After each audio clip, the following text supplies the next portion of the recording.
E você sabia que a solidariedade faz bem não só para quem recebe? É isso mesmo, quem doa também é beneficiado de várias formas. A gente vai entender mais sobre isso conversando ao vivo agora com a neurocientista e psicóloga Bruna Tomazetti. Ela está conectada aqui com a gente. Bom dia, bem-vinda. Bom dia, Wilker. Bom dia aos telespectadores. E que tema maravilhoso podermos falar. Pois é, a generosidade às vezes falta, né? Queria que você nos ajudasse a entender. Doar faz bem para quem recebe, mas também para quem doa, né? Como que isso acontece lá dentro do nosso cérebro? Já temos estudos, ciência que fala sobre isso? Temos sim. E já existem pesquisas maravilhosas que falam sobre isso. Que é a questão de quanto mais você se doa, mais você consegue entrar no estado de autotranquilização, de bem-estar maior. Já existe essa pesquisa comprovando isso. Então, quanto mais as pessoas fazem isso por um querer, né? E aquela coisa também, o altruísmo, ele tem algo muito especial, que é, eu vou entregar sem esperar nada em troca do outro. É uma preocupação que eu não fico preocupado em receber. Então, entende o movimento do desapego, o movimento da entrega? E isso a gente só faz quando a gente ama. Então, a amorosidade, ela conduz o altruísmo. E tem uma hierarquia que é muito bacana levar para as pessoas, que é o seguinte: quanto mais eu sou empata, ou seja, eu consigo entender a dor do outro, mas o empata por empata, a empatia por empatia, ela não resolve o problema. Então, quando eu sou empata, eu tenho a gentileza de querer fazer algo pelo outro. E, por fim, eu tenho compaixão, ou seja, eu tenho uma atitude. Por exemplo, a doação para o Pai Eterno. Por exemplo, doar um dinheiro para quem precisa, dar uma cesta básica, ouvir uma pessoa que está passando uma situação difícil, fazer uma visita para uma pessoa que está doente. Então, esse ato de compaixão, a entrega para o outro, faz com que eu me torne pessoa mais feliz e equilibrada. Certo. Tem a ver com aquela sensação que a gente tem, pelo menos eu tenho isso, né? De muita satisfação quando eu dou um presente a alguém, é maior do que a sensação de satisfação quando eu recebo um presente. Tem a ver? Pode ter alguma relação isso? Totalmente. Tem uma oração de São Francisco que fala exatamente sobre isso, né? Quanto mais eu dou, eu me sinto em paz. Então, a entrega gera essa sobriedade, essa questão da entrega sem esperar, né, algo em troca. Eu faço porque eu gosto de você, gera essa sensação do presentear como algo que eu estou sendo presenteado pela sensação do bem-estar. É como se o nosso hipocampo, né, essa parte... O que é o hipocampo, para as pessoas entenderem? Essa parte quando eu vou guardando as memórias de longo prazo. Essas memórias de longo prazo, elas vêm da amígdala. O que é a amígdala dentro do cérebro? É a parte que vai mapear como está o meu ambiente. Se eu provoco um ambiente feliz e alegre, eu tenho uma tranquilização e memórias afetivas a longo prazo. Quando eu não tenho esse movimento, eu fico sempre na parte reativa da vida, sabe? A pessoa que está sob estresse, sempre preocupada, competindo umas com as outras, essa sensação eu tenho que ganhar o tempo inteiro, ela gera um estresse. E o estresse, né, ele vai matar as conexões e não gerar uma memória afetiva. Então, isso é muito mais profundo, a neurociência já explica isso. Então, quanto mais nós formos capazes de ter esse cuidado com o outro, né, sem querer a devolução, a troca disso, a geração de bem-estar e a capacidade de amorosidade vai trazer uma regulação afetiva e me torna um ambiente interno melhor e principalmente para as pessoas que estão ao meu redor. Então, simplificando, posso dizer que uma pessoa que pratica generosidade, ela tem mais chance de ser feliz? Com certeza. Eu adoro falar sobre esse tema. Com certeza. A pessoa que tem essa capacidade mesmo da entrega, da doação, do se permitir, sabe? Porque ela realmente quer fazer algo bom para alguém, esse sentimento de organização interna. Se você me permitir, eu quero até trazer um pouquinho aqui. Nós temos hoje um projeto e que a gente cuida de mulheres em estado de vulnerabilidade. E como que surgiu esse projeto? foi eu vindo sempre acompanhando, dando assistência na imprensa de casos de mulheres que passam por violência doméstica, e aquilo foi me trazendo uma dor no coração. Eu agradeço muito a Deus porque eu nunca vivi essa experiência, mas assisti muito de perto, né? E peço a Deus que não venha passar por isso. Então, essa dor, essa sensação de acolhimento gerou um grupo de mulheres que apoiam outras mulheres que passam por estado de vulnerabilidade. E essas mulheres se tornam mais felizes e produtivas. Muito bem. A gente está num mundo cada vez mais individualistas, né? Como é que a gente educa as novas gerações para que elas sejam mais solidárias? O exemplo eu acho que é muito importante, né? Excelente. Tem escolas já, né? Tem escolas que já são baseadas na neurociência, que elas têm isso hoje como uma aptidão, né? Elas têm ensinado os alunos, eu acho isso muito bacana, a aprender a ser empático, ou seja, entender a dor do outro, porque é uma educação emocional isso.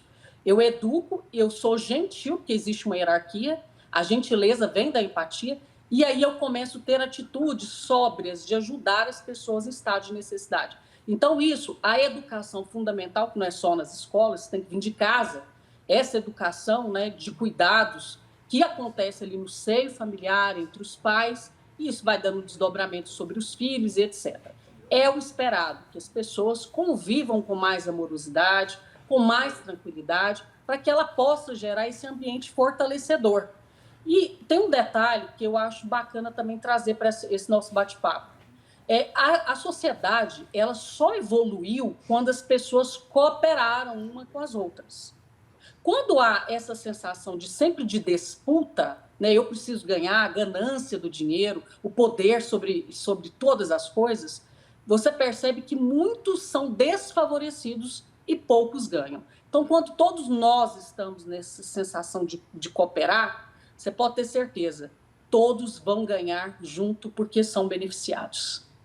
Com certeza, então a gente precisa se unir, né? Afinal, o ser humano é muito frágil, né? Se a gente for olhar para a natureza, o ser humano é muito frágil. Não temos garras, né? Não temos grandes presas ali. O que nos ajudou a evoluir e a manter a nossa espécie foi justamente a nossa união e a gente tem perdido isso. Então, acho que é fundamental que a gente retome esse espírito colaborativo. E a gente entende que alguns países estão com essa cultura da doação. O que a gente pode aprender com isso e qual que é a importância da gente aprender também a se desprender dos bens materiais, que muitas vezes nos acabam tornando reféns deles?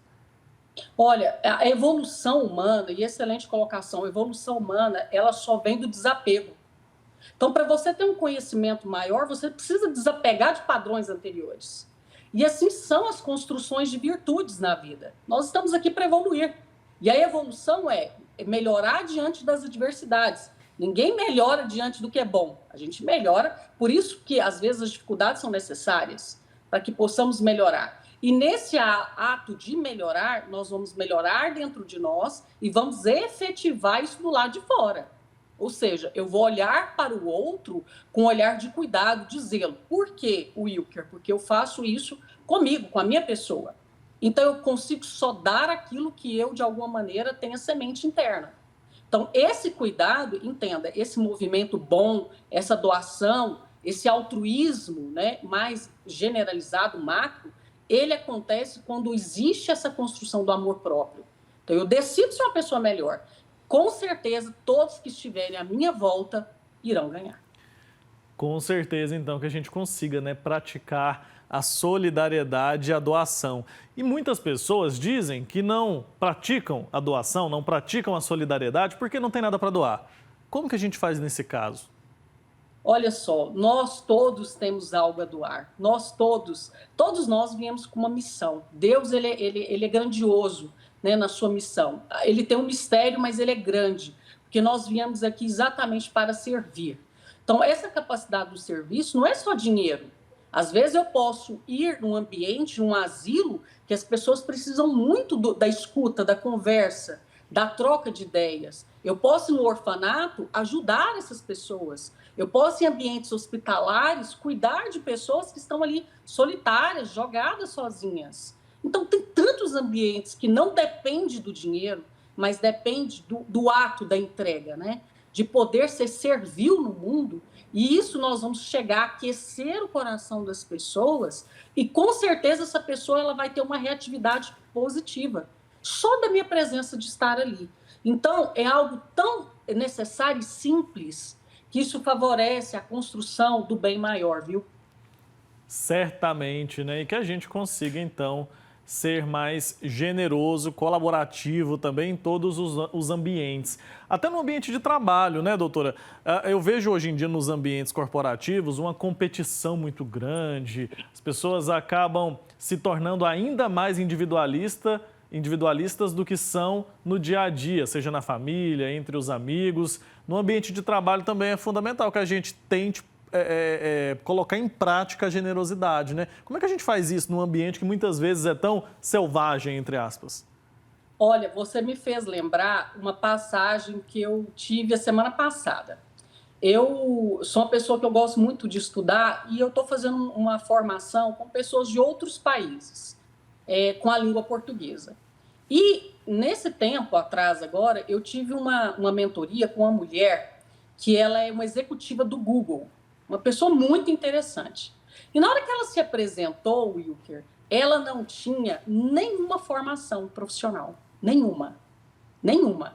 Pasmem. E aí a gente olha o impacto disso, só para a gente chegar nessa resposta nessa pergunta que você nos fez.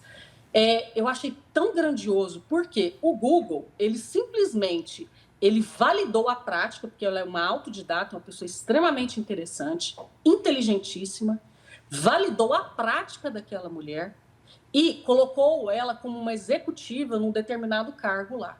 Então, quer dizer, hoje tem empresas que elas são capazes de olhar, né, tem esse olhar macro, maior sobre o outro, no sentido do resgate e sair de alguns padrões profissionais como se só aquele padrão servisse. Né? Que isso não é ser gentil profissionalmente. Então, tem pessoas no ambiente profissional que às vezes não tiveram oportunidade de estudar, não tiveram oportunidade de viajar, ter outras línguas, culta, mas essa pessoa tem uma experiência que ela foi forjada na vida, a alma foi forjada. E a gente poder identificar isso também, né, sem desmerecer e perceber que nós estamos dentro de um ecossistema, que as pessoas podem se ajudar, isso é de uma grandeza, é de uma beleza. Então, eu tenho certeza, quem está ouvindo a gente e vendo né, esse relato que eu estou te trazendo aqui, vai amenizar alguns aspectos, às vezes, de olhar com um olhar mais ácido para o colega de trabalho, mas com mais compaixão, com mais delicadeza. Porque as pessoas têm muito a nos entregar e nós também temos muito a receber e vice-versa. E cada vez mais esses aspectos pessoais têm sido valorizados pelas empresas, né? Entende-se, pelo menos quando a gente fala com os especialistas em recrutamento aqui, eles entendem que as questões técnicas você consegue ensinar para alguém. As questões pessoais, quando a gente fala sobre comportamento, sobre caráter, isso é mais difícil de alguém aprender ali com a empresa. Então, vamos valorizar essas questões e sermos mais generosos também nesse ambiente corporativo. Obrigado, viu, doutor? Um abraço, sempre bom recebê-la. Volte mais vezes. Nossa, é sempre um prazer e eu adorei o tema. Me chamem sempre para esses temas que meu coração fica aquecido. Muito obrigada pela oportunidade. Tá combinado, então. Eu que agradeço. Tchau, tchau.